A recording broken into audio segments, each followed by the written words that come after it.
सबसे पहले इस वक्त की बड़ी खबर, इन्फोसिस ने चौथी तिमाही के नतीजे जारी कर दिए हैं। इन्फोसिस के नतीजे अनुमान से कमजोर रहे हैं। कंपनी का मुनाफा तो बढ़ा है लेकिन आय घटी है। कैसे हैं इन्फोसिस के नतीजे, इस पर बातचीत करने के लिए हमारे साथ जुड़ रहे हैं जियोजित इन्वेस्टमेंट के गौरांग शाह। तो गौरांग, आपको कैसे लगे हैं कंपनी के नंबर्स? बहुत बहुत धन्यवाद मंच पर आमंत्रित करने के लिए। सभी को प्रणाम और शुभ संध्या हमारे तरफ से। तो जैसे आप अभी बता रहे थे और मैं प्रेस कॉन्फ्रेंस में भी सुन रहा था मैनेजमेंट को, और ऐतिहासिक स्तर पर अगर आप देखने जाए तो चौथी तिमाही के नतीजे जो आईटी क्षेत्र होते हैं तो वो थोड़े बहुत कमजोरी होते हैं, लेकिन थोड़ा बहुत जो अनुमान था उससे नीचे आए हैं आंकड़े।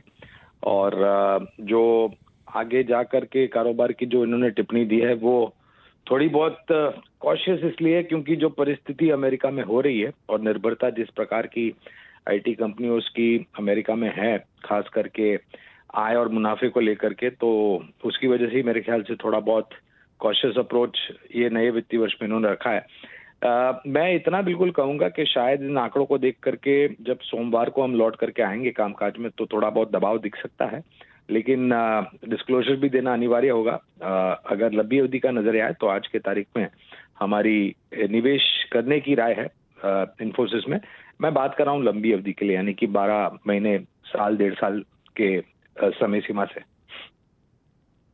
जी, तो गौरांग, इन्फोसिस के लिए तो सारी बातचीत आपने बता दी, क्योंकि ये बड़ी कंपनी है और आईटी के लिए एक तरह से गाइडेंस का भी काम करती है।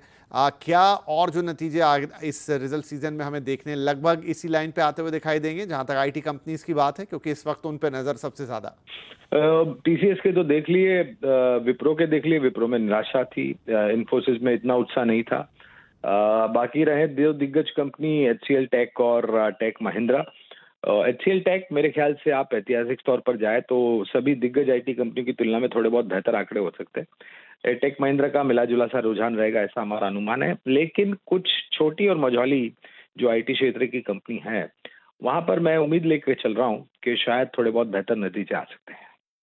जी गौरांग, बहुत शुक्रिया इस एनालिसिस के लिए। तो गौरांग का कहना कि सोमवार को थोड़ा बहुत जब खुले दबाव दिख सकता है यहाँ पर, लेकिन फिलहाल मिले जुले नतीजे यहाँ पर इन्फोसिस की तरफ से। तो आइए सुनते हैं इन्फोसिस के सीईओ सलील पारेख ने गाइडेंस को लेकर और क्या कहा। Based on what we see in the environment today and building on our large deal wins in the past quarters, our guidance for growth in financial year 2026 is 0% to 3% in constant currency terms. The environment is uncertain and we will execute our plans with agility while keeping a close watch on changes.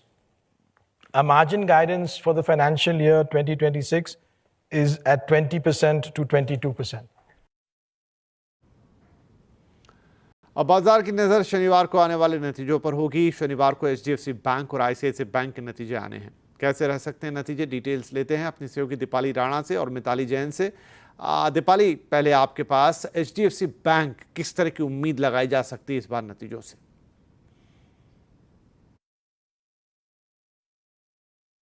दोनों ही bank से numbers अच्छे expected हैं। हालांकि ICICI bank out perform करेगा numbers के मामले में। HDFC bank की स्टेडी परफॉर्मेंस रह सकती है, ऑल्दो कुछ एक पैरामीटर्स पर नंबर्स डेफिनेटली क्लोजली वॉच किए जाएंगे। पहले नेट इंटरेस्ट इनकम की बात करें तो अनुमान यह है कि सालाना आधार पर 7-7.5% की ग्रोथ रह सकती है और 31,100 करोड़ के आसपास ये आंकड़ा आ सकता है। मुनाफे में भी 3-3.25% की ग्रोथ वाई बेसिस पे। हालांकि जो नेट इंटरेस्ट मार्जिन्स हैं वो 3.5% के आसपास रहेंगे वर्सेस 3.4%। अब इम्पॉर्टेंट ये रहेगा कि इस क्वार्टर में जो स्लिपेजेस रहेंगे बैंक के वो थोड़े से कम होकर आ सकते हैं और ये स्लिपेजेस में डिक्लाइन रहेगा किसान क्रेडिट कार्ड सेगमेंट की वजह से। साथ ही जो नेट एनपीए है वो 0.47% के आसपास रहने की प्रोबेबिलिटी है वर्सेस 0.46% Q1Q, तो स्टेबल रह सकते हैं, फ्लैटिश टोन पर आ सकते हैं नेट एनपीए। मार्जिन्स भी ब्रॉडली फ्लैट रहने की अनुमान लगाया जा रहा है क्योंकि फंडिंग कॉस्ट जो रही है बैंक की वो हायर साइड पर रही है। लोन ग्रोथ भी में बहुत ज़्यादा फायरवर्क्स तो नहीं, बट जो प्रीवियस ग्रोथ थी वो बैंक मेंटेन कर सकता है। लेकिन इस बार के अर्निंग्स के साथ साथ मैनेजमेंट की कमेंट्री इंपॉर्टेंट रहेगी, स्पेशली जो बैंक का क्रेडिट टू डिपॉजिट रेशियो है यानी सीडी रेशियो को लेकर, क्योंकि इसकी काफ़ी चर्चा हुई थी जब एचडीएफसी बैंक का एचडीएफसी लिमिटेड के साथ मर्जर हुआ था, तो वहाँ पर क्या इम्पैक्ट आ रहा है वो इंपॉर्टेंट रहेगा। मार्जिन्स का आगे ट्रेंड कैसे रह सकता है और आगे के लिए ओवरऑल ग्रोथ गाइडेंस। लेकिन एचडीएफसी बैंक के मुकाबले आईसीआईसीआई बैंक के नंबर्स कंपैरेटिवली ज़्यादा स्ट्रॉन्गर एक्सपेक्टेड है। चलिए तो वो भी देख लेते हैं। हमारे साथ मिताली भी हैं। तो मिताली, दीपाली का कहना है कि एचडीएफसी बैंक के मुकाबले आईसीआईसीआई बैंक के नतीजे से ज्यादा उत्साहित करने वाले हों। जी, तो आईसीआईसीआई बैंक के रिजल्ट्स इस बार अच्छे आने की उम्मीद जताई है स्ट्रीट पर।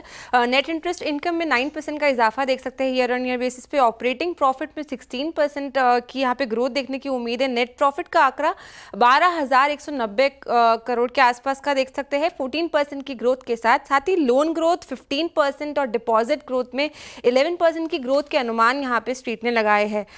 लोन ग्रोथ बढ़ने के कारण और डिपॉजिट ग्रोथ बढ़ने के कारण बिजनेस ग्रोथ Q4 में मजबूत बन सकती है। एसेट क्वालिटी में भी लगातार सुधार देखने को मिल रहा है, जो इस क्वार्टर में भी जारी रहने की संभावना यहाँ पे जताई गई है। साथ ही मार्जिन में भी बेहतर होने की संभावना है, जिससे प्रॉफिटेबिलिटी यहाँ पे इंप्रूव होती नजर आएगी। इसके अलावा क्रेडिट कॉस्ट में कमी और कॉस्ट रेशियो का स्टेबल रहना भी बैंक्स के लिए एक पॉजिटिव फैक्टर हो सकता है। क्वार्टरली बेसिस पे नेट इंटरेस्ट मार्जिन भी यहाँ पे सुधरते हुए नजर आ सकते हैं। इसके अलावा बॉन्ड यील्ड के गिरने से बैंक्स को ट्रेडिंग गेन्स भी मिलने के यहाँ पे आसार है, जो कि उनकी अर्निंग्स के लिए एक अच्छा सपोर्ट का काम मिलेगा। तो स्ट्रीट एक्सपेक्टेशंस तो यही है कि आईसीआईसीआई बैंक के नतीजे इस बार अच्छे आने वाले हैं। चलिए जी, बढ़िया बात है। आईसीआईसीआई बैंक के नतीजे अच्छे आ सकते हैं, ऐसी उम्मीद है। एचडीएफसी बैंक के भी नतीजे, दोनों बड़े नतीजे होंगे शनिवार के दिन, और सीएनबीसी आवाज पर आपको इनकी कवरेज मिलेगी और इनका डिटेल मिलेगा।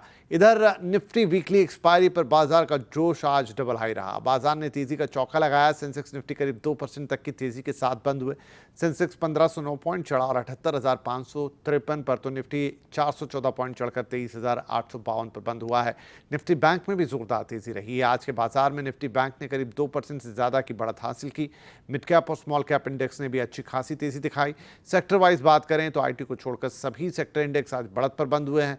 इसमें बैंकिंग, इंफ्रा, तेल गैस ये शामिल रहे। साथ ही फार्मा, एनर्जी और ऑटो इंडेक्स में भी आज हरा निशान लगा। बाजार में थोड़ी राहत देखने को मिल सकती है। इस राहत की वजह क्या है, इसका डिकोड किया है इंडस्ट्री एक्सपर्ट सुनील सुब्रमण्यम ने। सुनील सुब्रमण्यम के मुताबिक अब भारत को लेकर एफआईआईज का आउटलुक बदलेगा। बैड न्यूज हो तो वो सर्टेनिटी बैड न्यूज, कितना बैड, कितना खराब, किसके लिए खराब, अगर ये क्लैरिटी मिलती है तो मार्केट अपने आप को एडजस्ट कर लेती है। तो पहली चीज है कि ये पॉज ही एक क्लैरिटी की चीज, यानी कि ट्रंप भी कुछ और वॉइसेस को सुनते हैं, खाली चाहे वो बॉन्ड मार्केट की वॉइस सुने, चाहे वो दूसरे देश के काउंटर अटैक की वॉइस सुने, जो भी है। तो एक चीज जो सामने आई है कि ट्रंप जो भी उन्होंने कहा उसी को इंप्लीमेंट नहीं करने वाले हैं। कुछ ना कुछ राहत होगा, अभी पॉज के जरिए होगा, कल इंडिविजुअल डील्स हर देश के साथ नेगोशिएट करके होगा। वो एक बात, ओवरऑल एक एफआईआई के मन में ये एक क्लैरिटी आ रही है। मैं रीजनेबल की टेरिटरी में लार्ज कैप को कहूंगा, मिड एंड स्मॉल कैप को अभी भी थोड़ी रीजनेबल से आगे हैं, क्योंकि उम्मीदें हैं कि मिड एंड स्मॉल कैप की अर्निंग्स बेहतर आएगी। तो क्या बाजार की सभी चिंताएं हो गई हैं दूर? एफआईआईज के आने के साथ बुल रन हो गया है शुरू, या बाजार को अभी और दम दिखाना है बाकी? आवाज अड्डा में आज इसी पर होगी चर्चा। न रुकेगा न चुकेगा। 7:57 पर आज का आवाज अड्डा।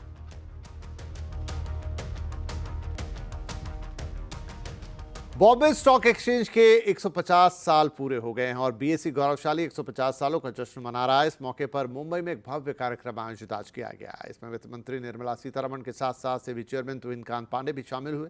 वित्त मंत्री निर्मला सीतारमण ने कहा कि पिछले वित्त वर्ष में डीआईआईज ने 6.1 लाख करोड़ का निवेश किया, जो एफपीआई से भी ज्यादा रहा। यह निवेश भारतीय निवेशकों की परिपक्वता को दर्शाता है। In the last financial year, DIIs, the domestic institutional investors, recorded total inflows of 6.1 lakh crore, far outpacing the 1.3 lakh crore net outflows from FPIs. This transition of DIIs from a supportive to a dominant force underlines the growing maturity and depth of India's capital market. And I think this happening in the 150th year of BSE marks a major profile, impact-changing profile to the Indian stock markets.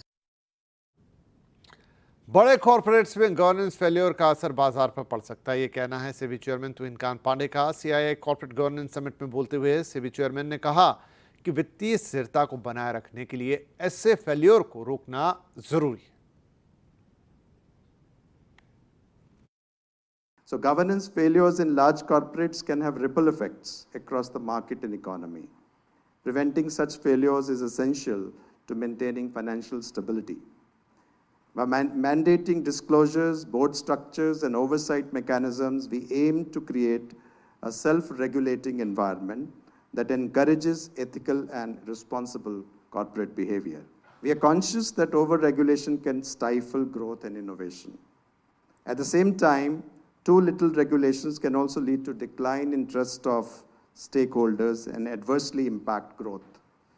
Thus, there is a need for optimum regulation.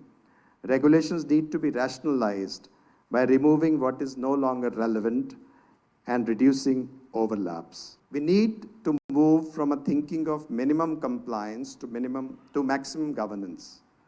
Boards must rise above routine and ask difficult questions, and auditors and independent directors must act as gatekeepers of integrity.